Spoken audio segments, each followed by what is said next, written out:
हरे कृष्णा। भगवान कृष्ण दूसरों की पत्नियों के साथ रास क्यों रचाते हैं?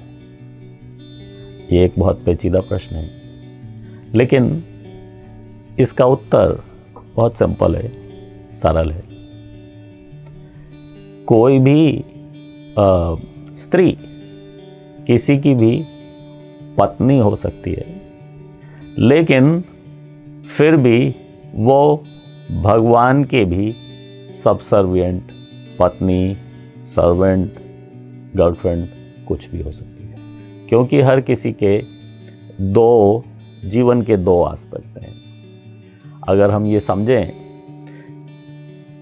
कि हम एक जीवात्मा है जो इस शरीर में निवास करती है, तो ये शरीर का अगर किसी से भी दूसरे से विवाह हुआ है, तो विवाह जो है वो शरीर का है।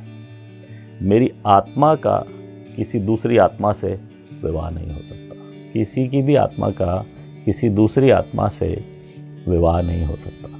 केवल विवाह शरीर का शरीर से होता है, और जैसे ही दोनों में से एक का शरीर समाप्त हो गया, वो विवाह का बंधन समाप्त हो गया। अब अगर वो दूसरे जीवन में कंटिन्यू हो तो हो, और नहीं हो तो नहीं हो। तो ये जो शरीर का लेवल है, या जो किसी के पति या पत्नी होने की बात है, वो केवल शरीर तक है। शरीर के अलावा हम एक आत्मा है, जीवात्मा, और वो जीवात्मा परमात्मा से आई है।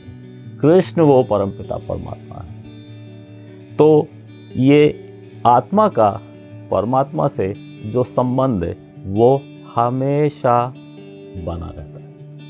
वो संबंध कभी विच्छेद नहीं होता। वो हमारा सनातन संबंध है। तो आत्मा भगवान कृष्ण की दास है, जैसे कहते हैं जीवेर स्वरूप होए कृष्णेर नित्य दास। तो वो आत्मा हमेशा भगवान की सेवा में जाने के लिए तत्पर रहनी चाहिए या रहती है।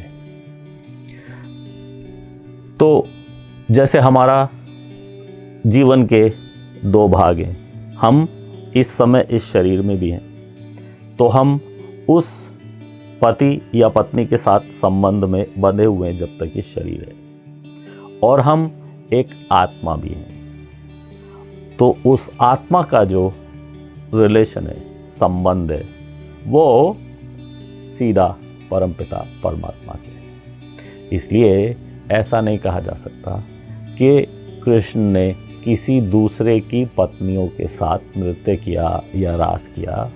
हम सभी उन्हीं की पत्नी हैं।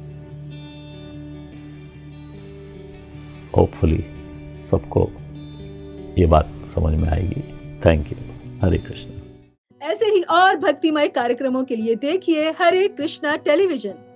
इसे प्राप्त करने के लिए आप अपने केबल अथवा DTH ऑपरेटर से संपर्क करें तथा और अधिक जानकारी के लिए आज ही डायल करें 8767 845 845।